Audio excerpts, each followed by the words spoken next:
Business is about action. We can all talk a good game and spend forever in the books and researching, but ultimately, unless you take action, nothing happens. And I think one of the big errors that many coaches make is talking a good game and getting caught in that never-ending trap of learning and actually not taking lots of action. Felicity Williams is different. One of our MBA students, our MBA course is all about marketing and business, took it upon herself to learn what she needed to learn whilst running a busy career and life to publish a journal that she was thinking of creating. And within 6 weeks, it was up on Amazon and I was able to buy it. I mean, this is what I'm talking about. Game-changing action. Now, as a coach, has a journal that she can reference, that people can go onto Amazon and download and buy, as well as create structure and a format for her coaching. And it took such a little amount of time. So if Felicity can do it, so can you, is the energy of today's conversation. And don't forget, if you want to know more about me and what we do at the Coach Business School, whether you are thinking of becoming a coach, go to coachbusiness.school, or you're already an accredited coach and like Felicity want to come and join me in our marketing group and course called the Coach MBA, also go to coachbusiness.school. Okay, let's get into today's conversation. Welcome to the podcast, Felicity. Thank you for having me. Welcome to the Shomra. I know, I love it. It's cool, isn't it? It's great. It's really, really great. Yeah, I love it. And thank you for travelling today. I know it's taken you a few hours to get here. I'm very grateful for you being here. We've been having lovely conversations already off camera. So now we're going to bring this into the recorded version, really just to check in with you and connect with you as a coach that's been on this adventure with myself through our DCPP to get accredited and now in our MBA to learn all about marketing. So what was it that brought you to coaching? What was the story that led you to that point? Oh gosh, that's quite there's a lot. Divorce. So, in the plain and simple terms of it, really horrific, really quite bad. And I just wanted to break free from who I was. So I really wasn't very happy. It was 7 years. I know divorce doesn't go on for 7 years, but it was the aftermath. So I didn't see my son for a really long time. It was quite a bad time for my daughter as well. And it was last year, kind of November, December. So this time last year, I was just like, I can't carry on like this. I'm really unhappy. I'm miserable. I don't like my career. I don't like working in finance anymore. It's just not doing it for me. I looked into doing like counselling because I thought, I don't mind doing counselling. I've been through like quite a traumatic experience. I can help people who are maybe going through a similar thing to help them through it because I've got a lot of experience. This is how impulsive I am. And so I did a level 2 counselling course and I thought, I don't know, this doesn't feel right. And so I was just on my phone. I was like, what can I do that isn't counselling? I don't know if I want to do counselling. Counselling's great, but what is it? And then you popped up. As if by magic. As if by magic. It was just like an advert. It was just something. And it was just like, Andy Ramage coaching, and so I read it, and then you said do the introductory course, and so I did that. I was like, this is great. And then we had like an evening chat with you, and so that must have been beginning of January this year. Yeah. And on that you were like, oh, come on, do this DCPP, and then a week later I started the course. Brilliant. You're the perfect kind of student that we like. Yeah. Don't think about it, just do it. Just do it. And I just thought, do you know, if I want change and I want to move into something different and I don't want to be where I am, I have to do something to make that happen. So I did. And then how did you feel like moving into that DCPP? Yeah. In terms of your mental state, in terms of where you were at as you begun that journey? When I started, I was really low, really, really low. I wasn't happy. I was working from home in a company that just wasn't great, on a team that just wasn't great.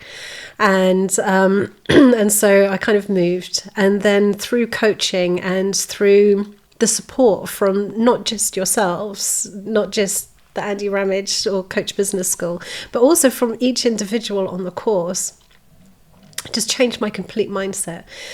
Absolutely changed. I'm more positive, future thinking. I'm doing things now that I've wanted to do, and I'm just making myself do it. So like getting up in the morning and just forcing myself to go outside for like a really, really nice long walk, and then maybe just sitting in a coffee shop and having a coffee or something like that. Whereas beforehand I'd just sit at home and watch TV or doom scroll and just think, oh, this isn't great. Now I'm like, no, actually just put yourself out there, go do these things. Yeah, and it's been so wonderful to see your story unfold, and that's what I often see with coaching, that there's a transition in our life, change, and we're going to get to that in a second, that sort of forces us to think differently and actually reflect and ponder, is this where I want to, my life direction to be heading? Is this the career that I'm in? Am I in the right relationship? But then to build that courage and confidence over time to question everything in your life and learn new thinking strategies. I'm such a big believer in this, and I know I'm completely biased and I'll own it, but I really believe coaching or training as a coach is the best self-development course 100%. you can ever take. And I think you're a brilliant example of that. Yeah. Your best client will always be you. Yeah. And how did you find that, some of the learnings? How did they start to shape your own mind and the way that you felt? Oh, it was brilliant, because I think before I got married, I was quite a positive person. Like, I was an outdoor pursuits instructor and I was always going out and doing things like that. And then throughout my marriage, and definitely throughout my divorce, I just was not me. I wasn't the person who I wanted to be. And now with the coaching and receiving coaching, but actually I think I've also learned just as much coaching people. Because when you're coaching someone and you're asking them questions and they answer, you're like, wow, I wouldn't have thought of that. And the way I like watching the people that I coach learn and develop themselves and make realizations about themselves. And I think that's the part of it that I like the most, is actually sitting there, giving someone the space, asking the questions that feel right at the time, allows them to teach themselves the person that they want to be. And that's the best thing about it for me, I think. And I'm so with you on that. And what's changed my life more times than I can count is coaching someone else. Yeah. So it's not been about me. It's not been my challenge or my obstacle. And, you're holding the space and you're not putting your advice into the mix, and you're allowing them to really cogitate and figure these things out. But their insights are so insightful. For me as the coach, very often in my reflection after the coaching session's finished, it's fundamentally made a difference to my life. One of their insights, even though technically nothing to do with me, just seeing that in process, people make change and gain new ways of thinking and insights, I think rubs off on you as a coach. So it's always this virtuous cycle of thriving. It's brilliant. It's brilliant because you can have someone come to you and they could have a fixed mindset, or they could be absolutely adamant that the process that they're going through cannot be any different to the way that it is, and they wholeheartedly want to stay where they are. And then as soon as you start saying, but is it working for you? Is it making you happy? Would it be better if you could just modify it slightly? And then when they start having those thoughts and thinking, well, actually, I don't actually like this. It would be nicer if it was this other way. And then they start doing that, and then they start moving into this different kind of thought process.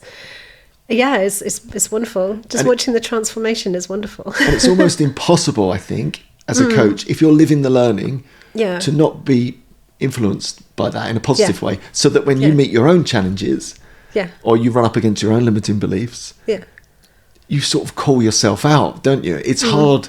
And I think that's why the life of a coach is a really rewarding, abundant life. But there's no more, the wiggle room's gone, the excuses are over, because it's like, well, hold on, I can't run up against that same barrier that I've just coached someone on and let it, overpower me and let it stop me.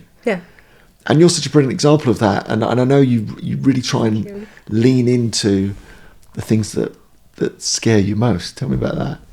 Oh, yeah. I've just decided that if anything really scares me, that's what I need to do. but it's such a wonderful way to be, because I think Joseph Campbell has that lovely quote, the cave that you most fear to tread holds the treasure you seek. Yeah. And it truly does. But isn't it so true? So often the thing that you're most scared of, when you've got the courage to lean into it, for whatever reason, I don't know why that is, there seems to be some gold in that experience. Yeah. I've always called myself a button pusher. I'm like, what happens if I push these buttons? If I push that button, what's going to happen? The ejector button. The ejector button. Where am I going to fling off to? Yeah, no, I love it. I'm having so much fun at the moment. It's really good. Yeah.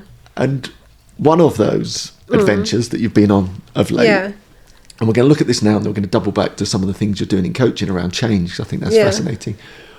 But within our MBA group, which is our marketing business group, I'm always challenging people really to become expert, like raise their level of expertise. So I'm a big believer in finding your coaching arena or niche, and then building over time expertise through books or podcasts or connections.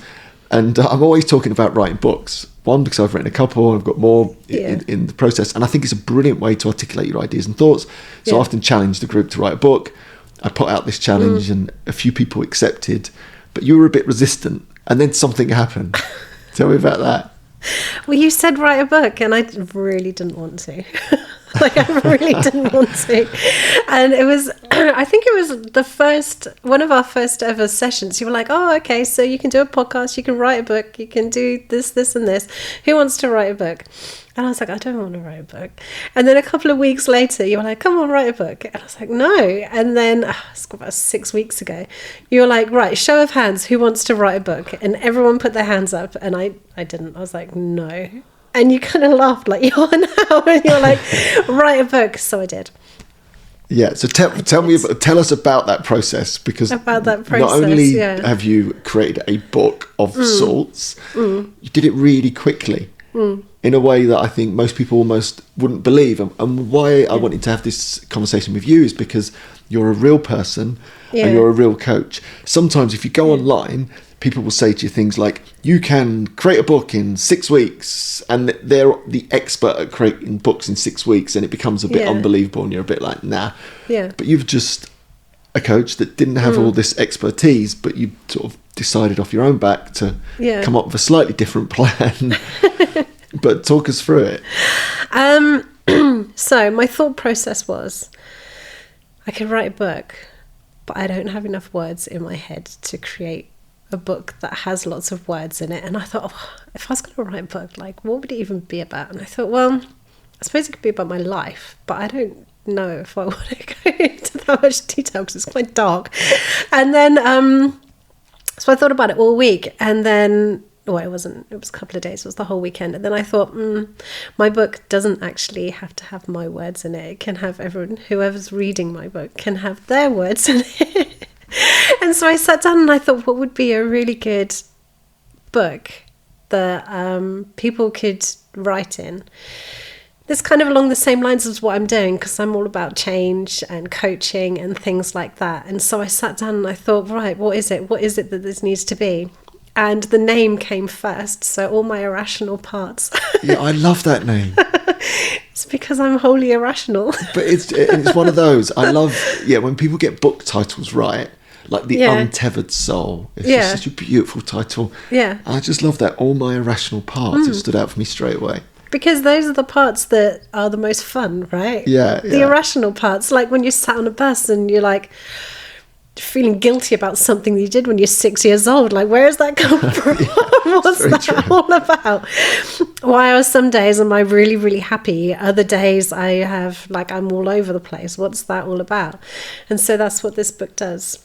Yeah, it's got lots of things in it that you can do so that you can kind of, I don't know, learn yourself so that you can be the happier version of who you want to be. Is that it? Yeah, and it's in that like journal style. And I love a journal. I've journaled for years and years and years, and invested in lots of journals. And I really like having the prompts, structure to explore your own minds. And I think we do forget as coaches, because we're in this space and we love it, that most people have the same sort of level of understanding as we do. So it's really easy to just assume, people know about whether it be gratitude or exploring their own mind or journaling.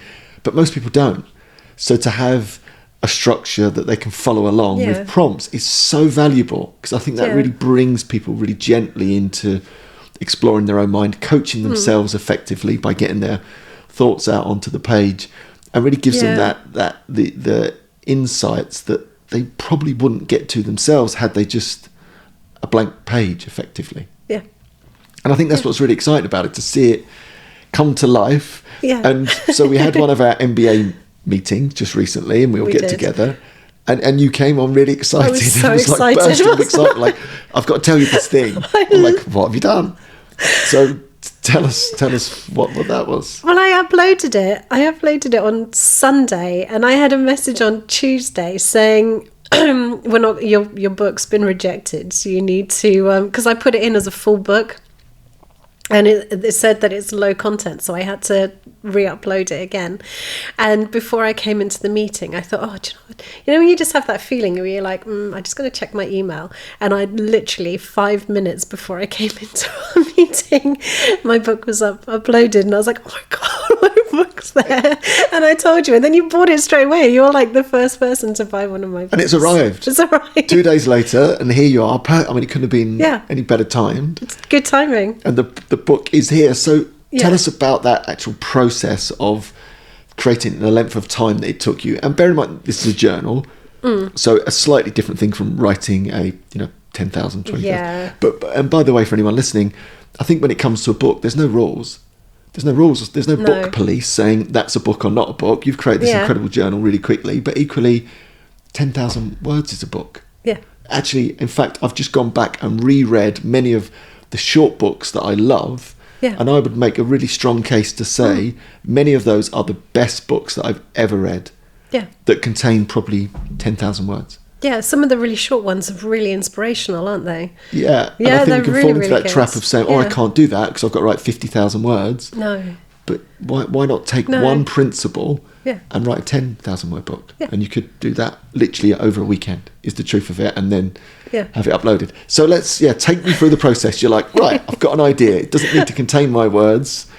Now what? I was like, right, I've got an idea.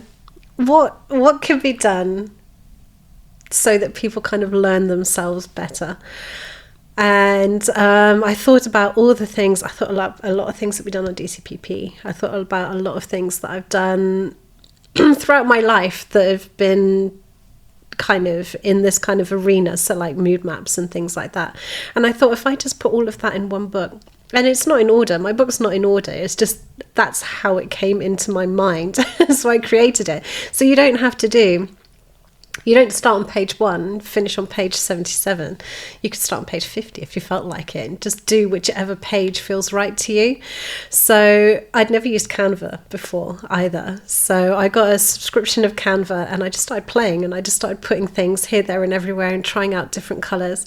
And first of all, it was really bold. There were a lot of really bold colours in there, big, bold boxes. And do you know what? It made me really angry.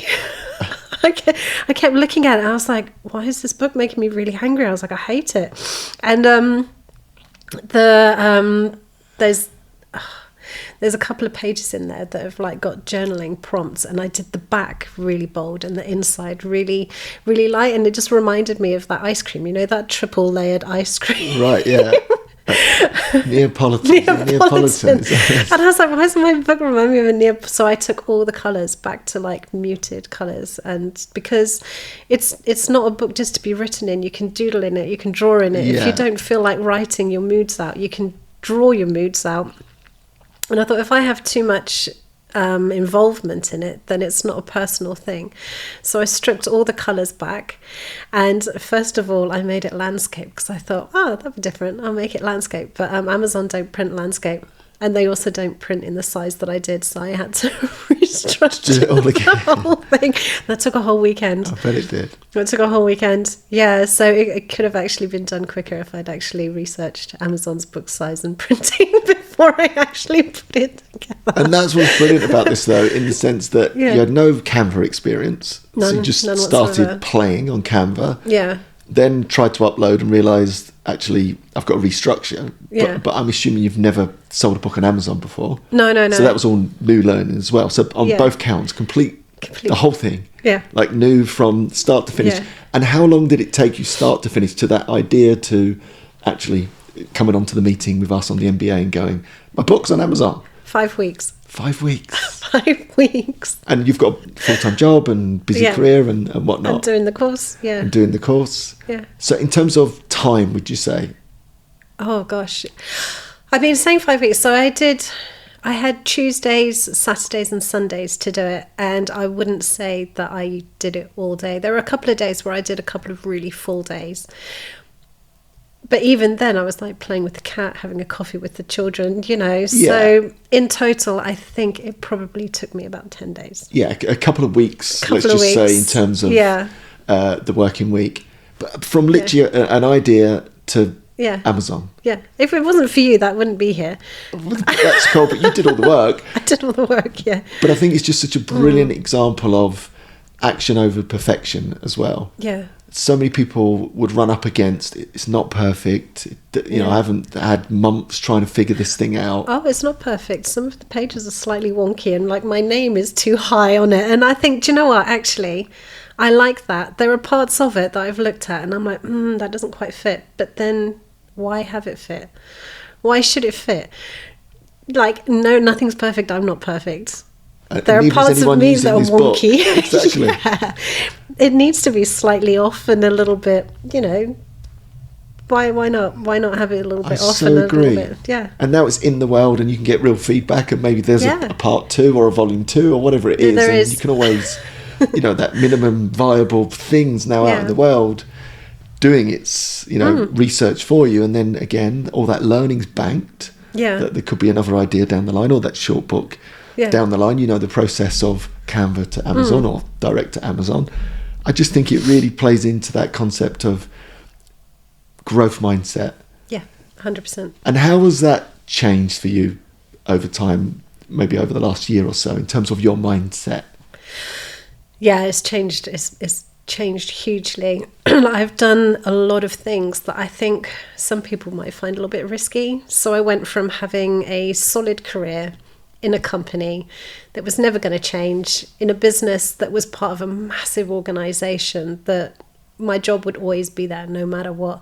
And I quit that, became a temp in finance. The roles that I'm in probably last 4, 6. I mean, the one I'm in at the moment's a year.